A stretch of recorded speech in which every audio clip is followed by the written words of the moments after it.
Para ibu wal hadirat jamaah majelis salim, itulah lugat atau terjemah Sundanya. Sekarang insyaallah Indonesia atau Melayunya dan juga penjelasannya. Yang jelas masih tentang maksiat badan. Dan ini mungkin bagian terakhir ya.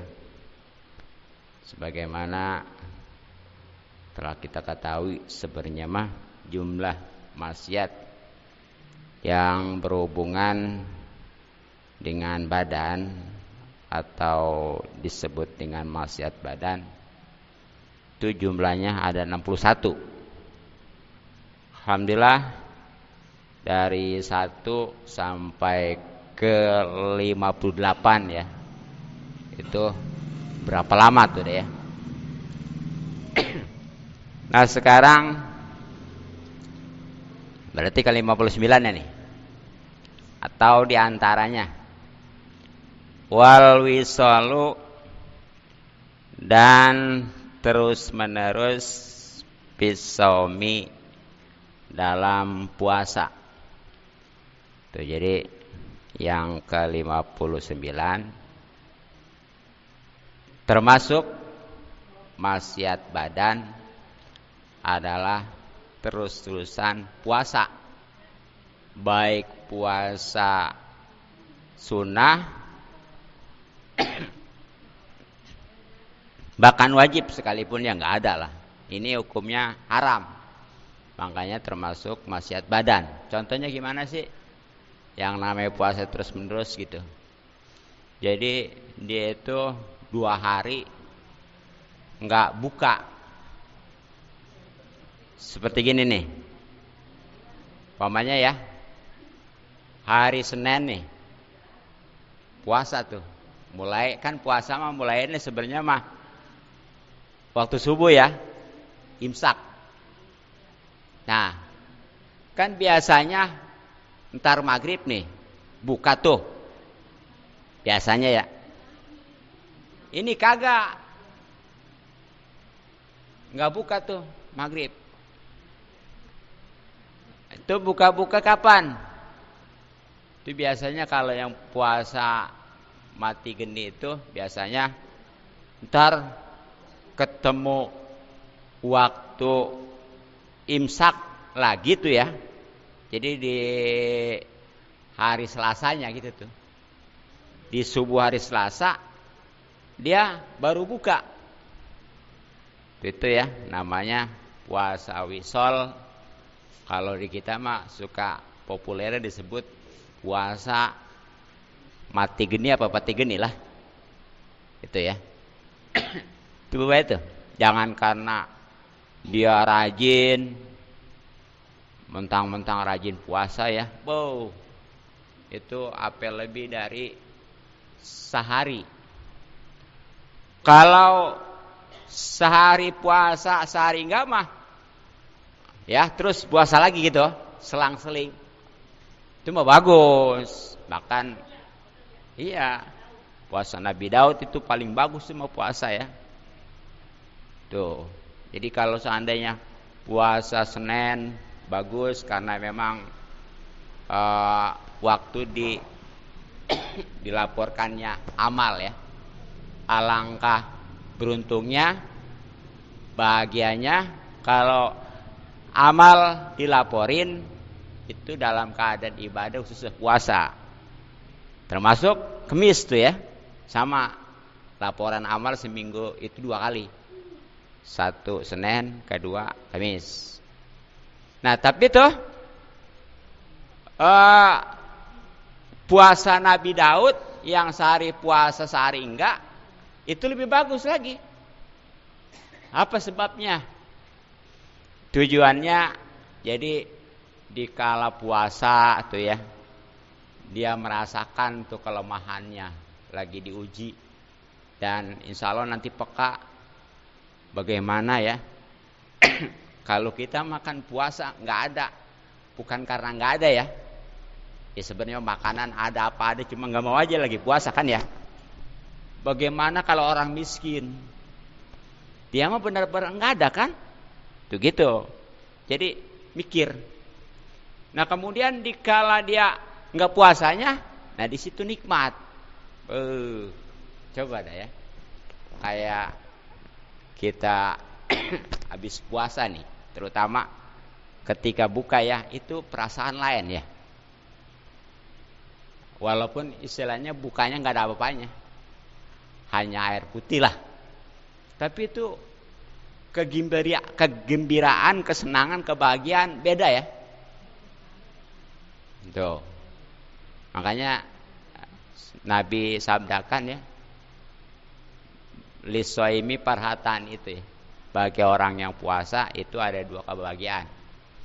Satu bahagia ketika buka, dan yang keduanya bahagia ketika nanti di akhirat, khususnya ketika berjumpa dengan Allah. Nah tuh, yang pertama ketika buka ya, itu karena memang udah janji baginda Nabi, pasti bahagia ya. Nah kemudian di akhirat nanti, yang katanya itu bahagia ketika menghadapi Allah, karena dia itu udah menjalankan perintah Allah. Jadi pede ya. Kayak orang nih, karyawan dikasih tugas, kemudian dijalanin, dikerjain. Itu kira-kira kalau ketemu atasan menghindar enggak? Enggak ya, malah dia pengen ketemu. Karena udah beres kan ya. Ya syukur-syukur sih dapat bonus, dapat tip gitu ya, karena secepat itu. Tapi kalau yang belum ngerjain, takut ya, enggak pede. Tuh, jadi kalau puasa Daud mah bagus, bahkan paling bagus dari puasa sunnah ya. Nah sedangkan kalau puasa wisol mah itu 2 hari berturut-turut, walaupun enggak full 20 hari ya. Kan puasa mah batasannya sehari, bukan berarti 24 jam, bukan. Jadi itu jangan sampai dia waktu sahur, waktu imsak nih, waktu imsak atau sahur ya. Kemudian maghribnya nggak buka, buka ketemu imsak lagi, itu nggak boleh, gitu ya. Nah, apa sebabnya? Sini ada hadis apa namanya? Riwayat Imam Bukhari ya, sahih nih. Baginda Nabi sallallahu alaihi wasallam ya, melarang tentang puasa wisol karena kasihan kepada umatnya ya, kasih sayang gitu.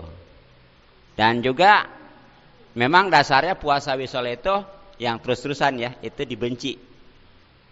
Nah terus Nabi kan pernah 3 hari 3 itu nggak makan ya. Nah kalau Nabi mah karena memang udah maksum ya, jadi udah yakin ya, jadi diberi kekuatan oleh Allah. Makanya kekhususan Nabi mah nggak apa-apa.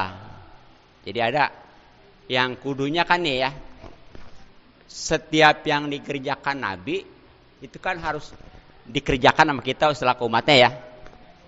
Tapi ada beberapa yang nggak boleh diikutin. Nah diantaranya nih puasa terus-terusan 2 hari gitu. Terus kalau Nabi kan istrinya lebih dari 4 ya. Kalau umat emang nggak boleh itu ya. Banyak lah pokoknya mak hal-hal yang sebenarnya mak pada umumnya harus diikutin, dicontoh ya. Tapi ini mah nggak boleh begitu. Nah jadi itu. Kemudian wa ahzu majlisi ghairihi, dan mengambil tempat duduk orang lain. Nih, ngambil atau ngerebut ya. Ya seperti apakah itu di masjid ya, di majelis taklim seperti ini nih, atau di mana aja lah. Contoh konkretnya nih seperti majelis taklim gini ya.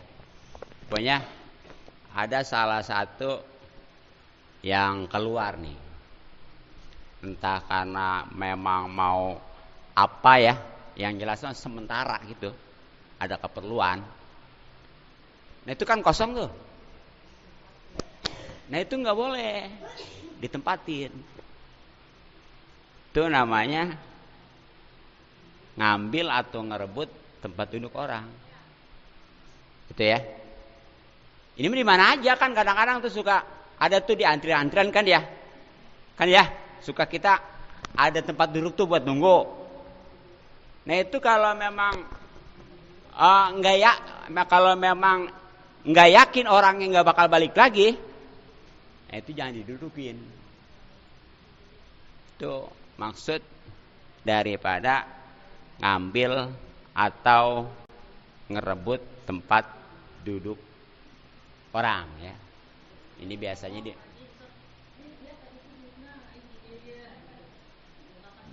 dia nyuruh. Ya.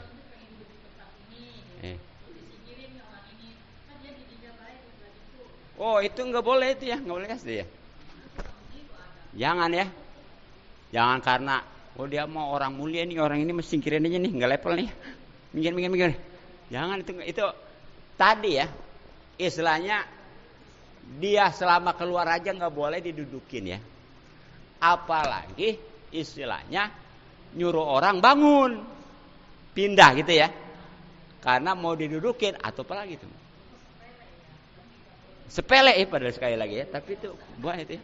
Enggak. Jangan, ya sama itu juga ya. Iya benar itu. Itu ya. Jangan membuka kesempatan gitu ya. Kan kadang-kadang enggak kebagian tempat duduk ya.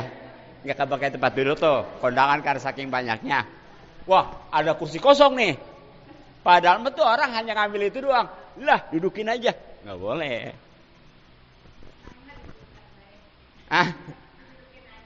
Jangan ya. Iya.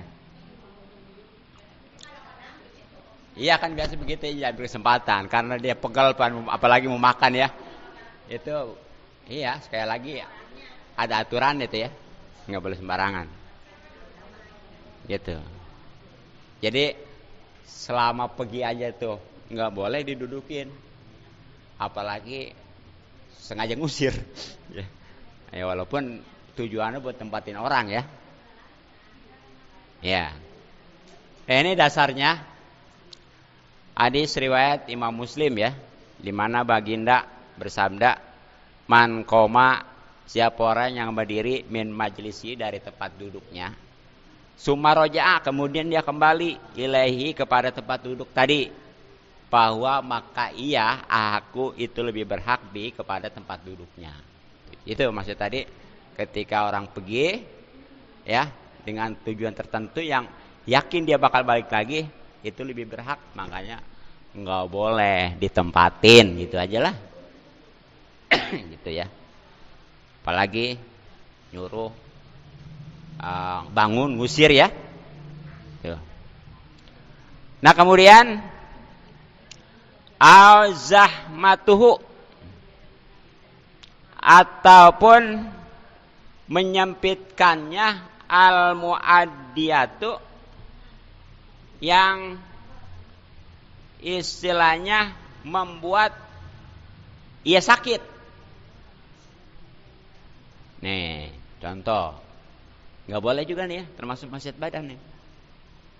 Jadi kalau ngomong ininya mah udah sempit, dia nyelak aja, nyeger aja gitu tuh. Ya. Padahal mah tempat yang lain masih luas itu. Karena kan ada, karena pengen lebih dekat gitu ya. Nah itu jangan. Boleh. Jadi pokoknya mah kalau masuk ke tempat perkumpulan nih, udah kita liatin aja tempat kosong. Mana? Udah dudukin di mana kayak, walaupun dia orang terhormat, ke bagian belakang, udah belakang aja. Jangan karena merasa orang terhormat ya, itu yang biasanya dia di depan gitu ya.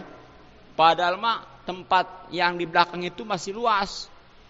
Dia nyeger aja, nyelak aja ke tempat di depan, padahal udah sempit. Itu nggak boleh. Ya, baik, ada aturannya tuh. Ya kecuali kalau barisan sholat tuh, sholat berjamaah nih, kan perempuan kalau apa, Ramadan suka tarawih berjamaah ya. Nah itu mah istilahnya kalau memang masih muat satu orang mah nih barisan yang pertama isi, jangan kamu aja nyuruh orang ya, jangan tuh. Jadi kalau dalam kebaikan mah itu nggak boleh ngeduluin orang. Kalau ibadah mah ya, kalau makanan tuh baru itu sunahnya ngedulin orang. Maksudnya gimana sih? Gini, kalau urusan makanan mah ya, itu bagus kita memprioritaskan orang dulu gitulah pokoknya ya. Gitu. Nah, makanya kalau seandainya ada pembagian ini itu ya, itu kudunya mah apalagi kaya mah ya. Seandainya nggak kaya juga, udahlah orang lain aja dulu gitu tuh. Itu ya. Nah kalau giliran ibadah tuh, itu jangan nyuruhin ngarepin yang lain dulu, dia mestinya. Ini kan kadang-kadang terbalik ya. Kalau giliran makanan mah pedulu dulu, kalau giliran ibadah mah nyuruhin orang. Ini ya. Tuh, hati-hati. Nah, berkenaan dengan adab duduk di suatu tempat perkumpulan, khususnya majelis ta'lim ya. Nah, ini bisa dilihat di surat Al-Mujadilah ya, ditulis saja ntar nanti dilihat di Al-Qur'annya. Surat ke-58. Surat ke-58 ayatnya ayat 11. Ntar ya yang punya Quran apalagi terjemah, lihat. Surat ke-58 ayatnya 11. Nah, ayatnya nih ya, Allah Subhanahu wa taala berfirman. Sepenggal aja biar nanti bisa nyamain ya. Ya ayyuhalladzina amanu ila qila lakum tafassahu fil majalisi fafsahu yafsahillahu lakum. Gitu ya. Pokoknya mah bentar udah saya baca tuh sedikit tuh ya. Tinggal nyamain aja. Sekali lagi surat ke-58 ayat 11. Nah, terjemahannya nih. Ini adab di majelis tempat-tempat kumpul ya, khususnya majelis taklim. Wahai orang-orang yang beriman, apabila dikatakan kepadamu, ini khususnya waktu baginda Nabi masih ada ya, tapi ininya mah kan maksudnya sekarang juga. Berilah kelapangan dalam majelis. Maka lapangkanlah, niscaya Allah memberi kelapanganmu. Kelapangannya kepadamu seperti gini nih ya. Jadi walaupun sekarang nggak ada yang nyuruhin, nih nggak ada yang nyuruhin sekarang ya. Pokoknya nih ada orang baru masuk. Nah itu ayahnya dia kasih ruang ya, ya atau siapin gitu ya. Bahasanya kalau ini apa sih? Diarahkan. Jadi jangan karena sentimen, oh yang mestinya muat 3 orang hanya 2 orang gitu, jangan.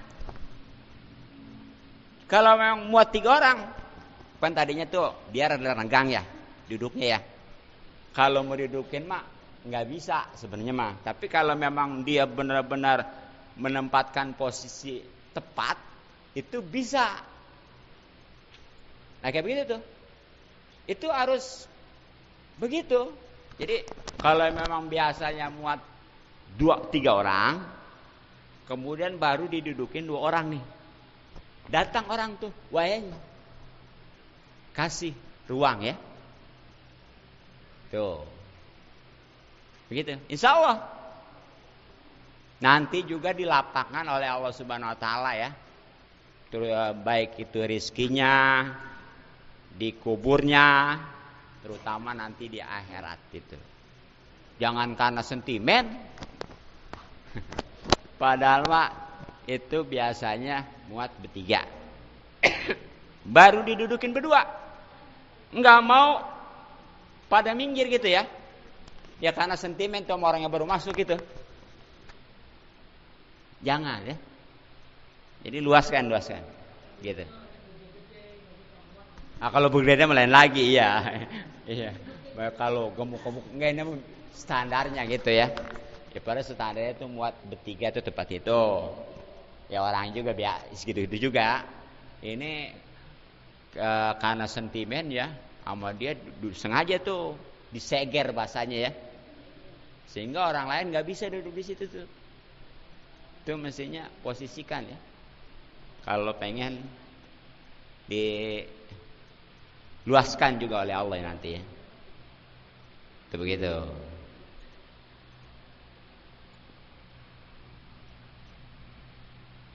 Nah, kemudian selanjutnya tuh ya terjemahannya, berdirilah kamu dan apabila dikatakan berdirilah kamu, maka berdirilah. Ini maksudnya apa?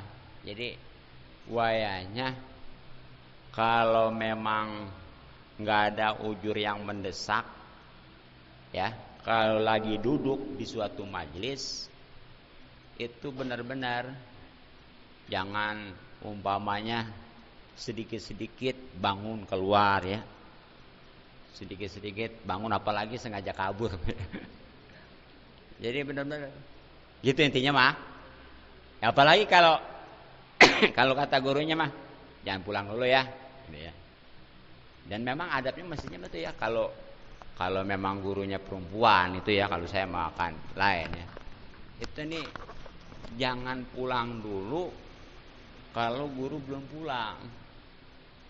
Gurunya mah ya kalau saya mah saya mah laki ini ya. Iya. Jadi itu apalagi gurunya mah ya, atau gurunya mau ke tempat ke kendaraannya gitu ya. Itu dikawal, itu palanya gede jas itu ya. Iya.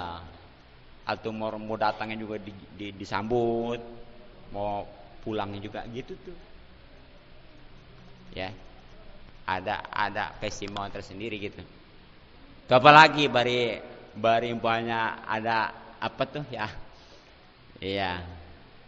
Oleh-olehnya gitu maksudnya. Kagak itu ya. Nanti ada perhatian gitu.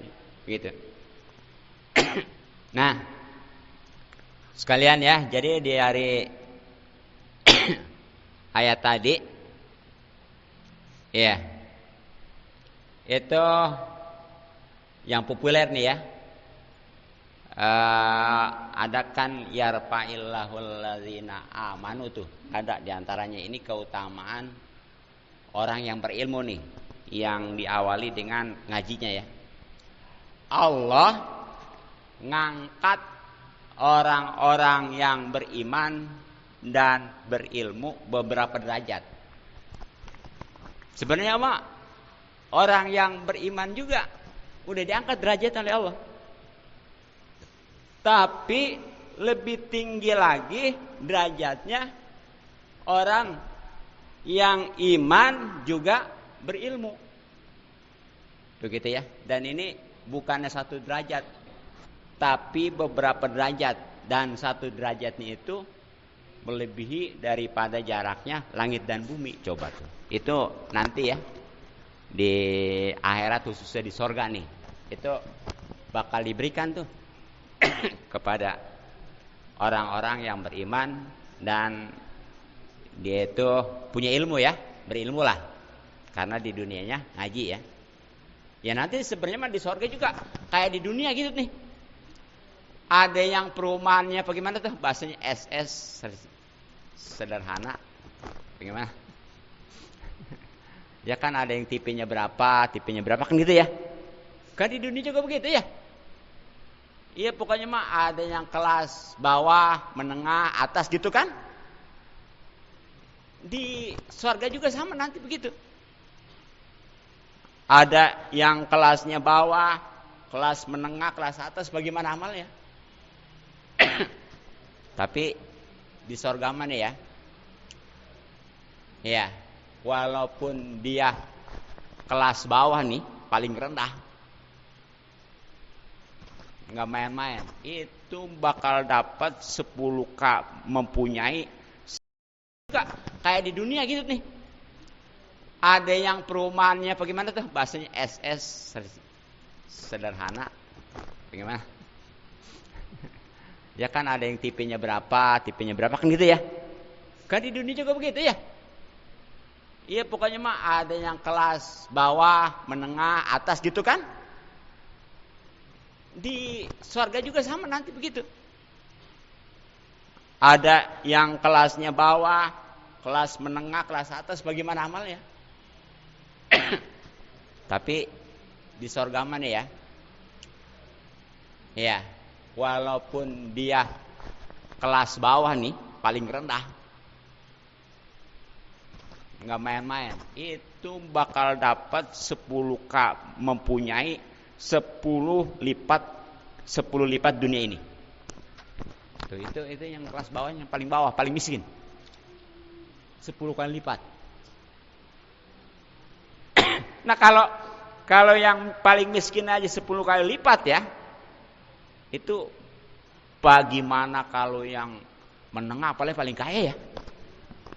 Makanya udah dah, kalau memang di dunia ini kita ditakdirkannya miskin, padahal mau udah berusaha dari muda, yang usaha ya, udah benar-benar, yang dagang mah dagang, yang kerja mah kerja, yang tani mah tani, tapi masih begini aja. Emang yang namanya kekayaan mah bukan diukur dari orang karena rajinnya, karena beratnya kerja, dan bukan karena lamanya kerja ya. Enggak. Kalau memang ngejamin ukurannya dari karena beratnya kerja, atau mungkin bangsanya tukang-tukang panggul yang kaya duluan ya. Tapi nyatanya, atau kalau kaya mah nggak jadi tukang panggul ya. Terus bukan karena dari lamanya. Sebab kalau ngukur dari lamanya, nih kerjaan ya, yang paling lama siapa coba? Madura. Kok Madura 24 jam kan ya? Benarnya. Ya. Nggak ngejamin kan? Jadi memang ketentuannya udah dari Allah. Orang kaya, miskin itu udah ada catatannya. Jadi mau kaya mau miskin nih, sebelum dia lahir, sebelum dikandung udah ada. Nih si Anu bakalan kaya, si Anu umpamanya miskin ya. Nah itu nanti udah masing-masing bawa nasibnya, hitung-hitung ngejalani nasibnya. Walaupun nanti bisa aja nih, ada orang ditakdirkannya miskin ya, catatannya miskin nih. Dia karena memang mau dirubah oleh Allah nih, benar-benar ya, dia benar-benar usaha nih. Usahanya apakah dagang, kerja, bertani ya, dan yang paling penting ibadahnya nggak ketinggalan. Jadi di samping memang halal tuh, dia karena ibadah berkah. Benar jadi kaya. Nah itu mah Kalau bahasa takdir disebutnya takdir mu'alaq. Jadi yang ada kemungkinan dirubah oleh Allah ya. Gitu. Tapi kalau seandainya dia catatannya udah miskin di sononya. Padahal dia rajin usaha gini gitu ya. Bahkan tadi ibadah segala nggak ketinggalan, tapi tetap miskin. Nah itu memang takbirnya takbir mubron, udah nggak ada perubahan. Tapi tetap nih segala kerjaan dia, usaha dia, kalau memang didasari dengan ilmu itu jadi pahala, gitu ya, nggak ada yang sia-sia gitu. Nah, gitu makanya tuh kalau pengen diangkat derajat ya, alhamdulillah kita mah insya Allah ya semuanya beriman, tapi ini untuk mencapai lebih tinggi lagi derajat itu dengan ilmu ya. Nah terakhir termasuk maksiat badan nih yang ke 61 ya, wa ahzu naubatihi, dan ngambil atau merebut giliran orang. Ini sama nih, kadang-kadang ada tuh yang ada jadwal tunggunya ya. Banyak nih. Dia padahal mah jadwal tunggunya antriannya nomor 7 lah katakan. Ini baru sampai nomor 3. Dia nyelak aja. Itu yang 4, 5, 6 diselak. Itu nggak boleh tuh. Jangan karena mentang-mentang saya mah anak pejabat orang kaya, minggir-minggir nih. Nggak boleh. Itu sama seperti kalau antrian di pom juga tuh ya. Kan kadang-kadang ada orang yang gak sabaran ya. Orang menungguin, dia mah nyelak aja gitu ya. Kan itu, orang-orang pada enak gitu ya. Begitu. Jangan. Ya termasuk ya nek kayak ini kemarin nih. BLT ya. BLT nih, kan musimnya sekarang. Tapi saya emang gak dapet. Kasihan. Iya. Iya. Ya kan gitu ya. Nih, ada orang yang sebenarnya berhak tuh untuk dapat, karena apa? Kriterianya miskin gitu ya. Iya. Gitu. Nggak dapat. Orang kaya malah dapat. Gitu ya. Iya, bahkan ada yang dia mah kerja suami istri dapat yang istilahnya nggak ada yang kerja keluarin nggak dapat. Tuh, itu juga sama nih, penyalahgunaan ini hak gitu ya. Ya emang nggak di mana itu ya. Iya. Makanya kadang-kadang tuh gara-gara itu banyak yang ribut kadang-kadang tuh. Yang jadi berat sasarannya RT gitu ya. Iya, risiko itu. Padahal mah mantap apa ya? Udah. Hah? Iya gitu. Padahal mantap apa udah data aja semua ya. Iya, catat aja semua udah gitu ya. Iya, jadi nggak disalahin. Ntar kalau diprotes, kalau dikomplain sama warga, tuh udah saya setorin. Oh begitu ya. Oh iya. Oh begitu klaim. Mending kalau begitu mah ya nggak kesalahan. Gitu. Tapi kan kalau saya mah nggak ngerasa dipinta KTP nggak apa sih gitu. Jadi nggak saya mah gitu ya. Nah jadi itu ya, hati-hati ya. Alhamdulillah itu selesai tentang maksiat badan ya, yang jumlah sampai 61. Nah insya Allah nanti bahkan maksiat-maksiat yang lainnya seperti telinga, mata ya, kan udah ada ya hati ya. Dan nanti insya Allah nih bagian terakhir tentang taubatnya ya. Ya mungkin cukup, mudah-mudahan manfaat. Wallahu a'lam bishawab.